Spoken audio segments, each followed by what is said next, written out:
Halo sahabat Gebada dimanapun berada. Semoga senantiasa dalam keadaan sukacita dan semangat selalu.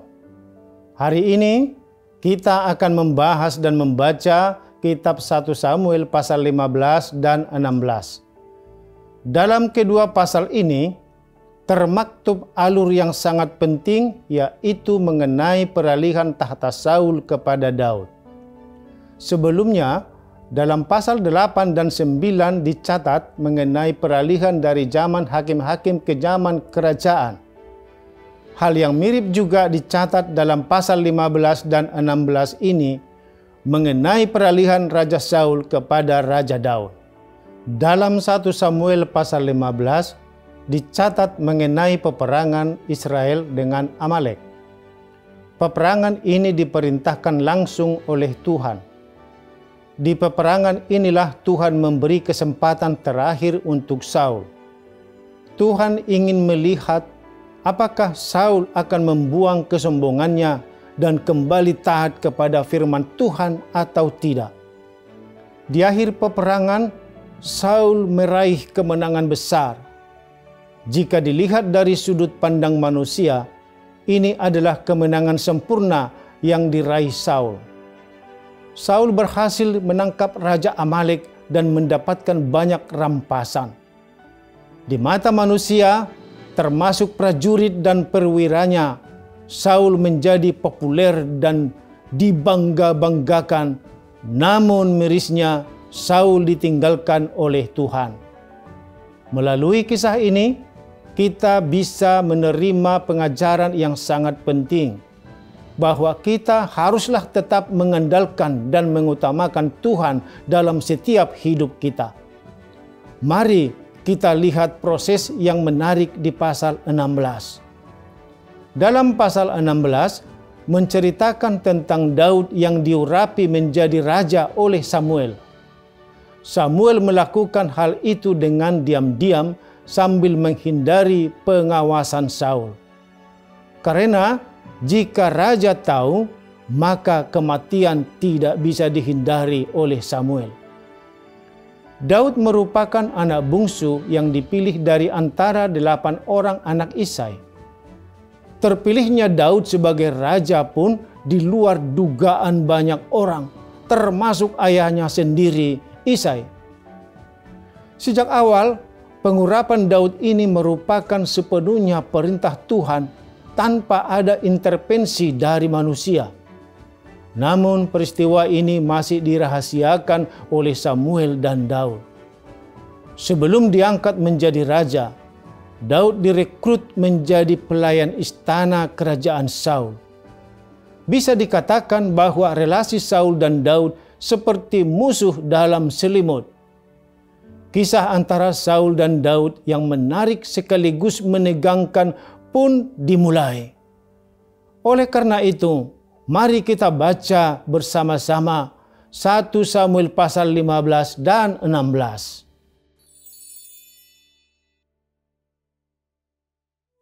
Berkatalah Samuel kepada Saul, "Aku telah diutus oleh Tuhan untuk mengurapi engkau menjadi raja atas Israel, umatnya. Oleh sebab itu, dengarkanlah bunyi firman Tuhan. Beginilah firman Tuhan semesta alam. Aku akan membalas apa yang dilakukan orang Amalek kepada orang Israel. Karena orang Amalek menghalang-halangi mereka ketika orang Israel pergi dari Mesir. Jadi, pergilah sekarang, kalahkanlah orang Amalek. Tumpaslah segala yang ada padanya, dan janganlah ada belas kasihan kepadanya. Bunuhlah semuanya, laki-laki maupun perempuan, kanak-kanak maupun anak-anak yang menyusu, lembu maupun domba, unta maupun keledai." Lalu Saul memanggil rakyat berkumpul dan memeriksa barisan mereka di Telaim. Ada 200.000 orang pasukan berjalan kaki dan 10.000 orang Yehuda. Setelah Saul sampai ke kota orang Amalek, Disuruhnyalah orang-orang menghadang di lembah. Berkatalah Saul kepada orang Keni, "Berangkatlah, menjauhlah, pergilah dari tengah-tengah orang Amalek, supaya jangan kulenyapkan kamu bersama-sama dengan mereka. Bukankah kamu telah menunjukkan persahabatanmu kepada semua orang Israel ketika mereka pergi dari Mesir?" Sesudah itu menjauhlah orang Keni dari tengah-tengah orang Amalek. Lalu Saul memukul kalah orang Amalek mulai dari Hawila sampai ke Syur yang di sebelah timur Mesir. Agag, raja orang Amalek, ditangkapnya hidup-hidup, tetapi segenap rakyatnya ditumpasnya dengan mata pedang. Tetapi Saul dan rakyat itu menyelamatkan Agag dan kambing domba dan lembu-lembu yang terbaik dan tambun. Pula anak domba dan segala yang berharga, tidak mau mereka menumpas semuanya itu. Tetapi segala hewan yang tidak berharga dan yang buruk, itulah yang ditumpas mereka. Lalu datanglah firman Tuhan kepada Samuel demikian. Aku menyesal, karena aku telah menjadikan Saul raja, sebab ia telah berbalik daripada aku dan tidak melaksanakan firman-Ku. Maka sakit hatilah Samuel dan ia berseru-seru kepada Tuhan semalam-malaman. Lalu Samuel bangun pagi-pagi untuk bertemu dengan Saul, tetapi diberitahukan kepada Samuel demikian. Saul telah ke Karmel tadi, dan telah didirikannya baginya suatu tanda peringatan. Kemudian ia balik dan mengambil jurusan ke Gilgal. Ketika Samuel sampai kepada Saul, berkatalah Saul kepadanya, "Diberkatilah kiranya engkau oleh Tuhan. Aku telah melaksanakan firman Tuhan." Tetapi kata Samuel, "Kalau begitu, apakah bunyi kambing domba yang sampai ke telingaku dan bunyi lembu-lembu yang kudengar itu?" Jawab Saul, "Semuanya itu dibawa daripada orang Amalek, sebab rakyat menyelamatkan kambing domba dan lembu-lembu yang terbaik dengan maksud untuk mempersembahkan korban kepada Tuhan Allahmu. Tetapi selebihnya telah kami tumpas." Lalu berkatalah Samuel kepada Saul, "Sudahlah, aku akan memberitahukan kepadamu apa yang difirmankan Tuhan kepadaku tadi malam." Kata Saul kepadanya, "Katakanlah." Sesudah itu berkatalah Samuel, "Bukankah engkau, walaupun engkau kecil pada pemandanganmu sendiri, telah menjadi kepala atas suku-suku Israel? Dan bukankah Tuhan telah mengurapi engkau menjadi raja atas Israel? Tuhan telah menyuruh engkau pergi dengan pesan, 'Pergilah, tumpaslah orang-orang berdosa itu, yakni orang Amalek, berperanglah melawan mereka, sampai engkau membinasakan mereka.' Mengapa engkau tidak mendengarkan suara Tuhan? Mengapa engkau mengambil jarahan dan melakukan apa yang jahat di mata Tuhan?" Lalu kata Saul kepada Samuel, "Aku memang mendengarkan suara Tuhan dan mengikuti jalan yang telah disuruh Tuhan kepadaku. Dan aku membawa Agag, raja orang Amalek. Tetapi orang Amalek itu sendiri telah kutumpas. Tetapi rakyat mengambil dari jarahan itu kambing domba dan lembu-lembu yang terbaik dari yang dikhususkan untuk ditumpas itu, untuk mempersembahkan korban kepada Tuhan Allahmu di Gilgal." Tetapi jawab Samuel, "Apakah Tuhan itu berkenan kepada korban bakaran dan korban sembelihan, sama seperti kepada mendengarkan suara Tuhan? Sesungguhnya mendengarkan lebih baik daripada korban sembelihan, memperhatikan lebih baik daripada lemak domba-domba jantan. Sebab pendurhakaan adalah sama seperti dosa bertenung Dan kedegilan adalah sama seperti menyembah berhala dan terafim. Karena engkau telah menolak firman Tuhan, maka ia telah menolak engkau sebagai raja. Berkatalah Saul kepada Samuel, Aku telah berdosa, sebab telah kulangkahi titah Tuhan dan perkataanmu. Tetapi aku takut kepada rakyat, karena itu aku mengabulkan permintaan mereka. Maka sekarang ampunilah kiranya dosaku. Kembalilah bersama-sama dengan aku, maka aku akan sujud menyembah kepada Tuhan. tetapi jawab Samuel kepada Saul, Aku tidak akan kembali bersama-sama dengan engkau, sebab engkau telah menolak firman Tuhan.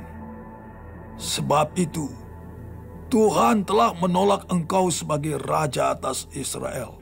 Ketika Samuel berpaling hendak pergi, maka Saul memegang punca jubah Samuel, tetapi terkoyak. Kemudian berkatalah Samuel kepadanya, Tuhan telah mengoyakkan daripadamu jabatan raja atas Israel pada hari ini, dan telah memberikannya kepada orang lain yang lebih baik daripadamu. Lagi sang mulia dari Israel tidak berdusta, dan ia tidak tahu menyesal, sebab ia bukan manusia yang harus menyesal. Tetapi kata Saul, Aku telah berdosa, tetapi tunjukkanlah juga hormat-Mu kepadaku sekarang di depan para tua-tua bangsaku dan di depan orang Israel. Kembalilah bersama-sama dengan aku, maka aku akan sujud menyembah kepada Tuhan Allah-Mu. Sesudah itu kembalilah Samuel mengikuti Saul, dan Saul sujud menyembah kepada Tuhan. Lalu berkatalah Samuel, Bawa kemari Agag, raja Amalek itu. Dengan gembira Agag pergi kepadanya, sebab pikirnya, Sesungguhnya, kepahitan maut telah lewat. Tetapi kata Samuel, Seperti pedangmu membuat perempuan-perempuan kehilangan anak, demikianlah ibumu akan kehilangan anak di antara perempuan-perempuan. Sesudah itu Samuel mencincang Agag di hadapan Tuhan di Gilgal. Kemudian Samuel pergi ke Rama, tetapi Saul pergi ke rumahnya di Gibea Saul. Sampai hari matinya, Samuel tidak melihat Saul lagi. Tetapi Samuel berduka cita karena Saul. Dan Tuhan menyesal karena ia menjadikan Saul raja atas Israel.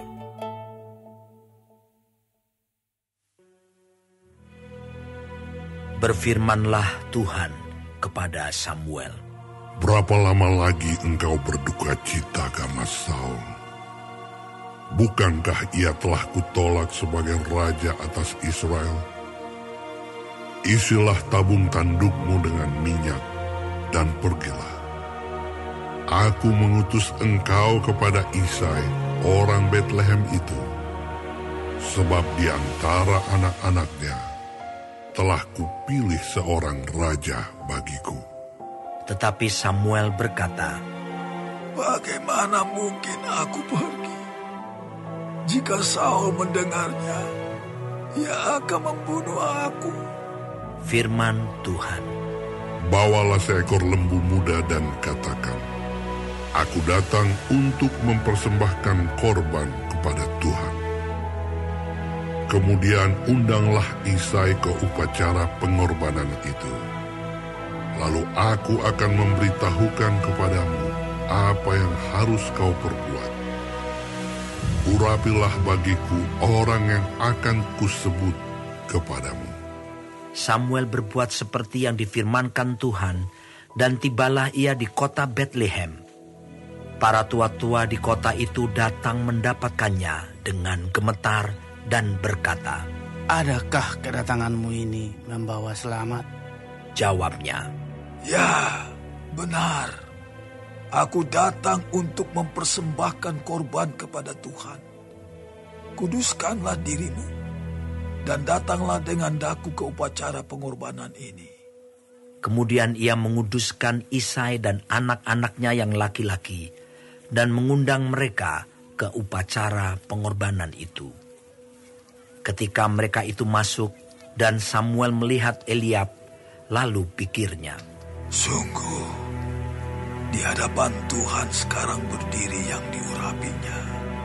Tetapi berfirmanlah Tuhan kepada Samuel, janganlah pandang parasnya atau perawakan yang tinggi, sebab aku telah menolaknya.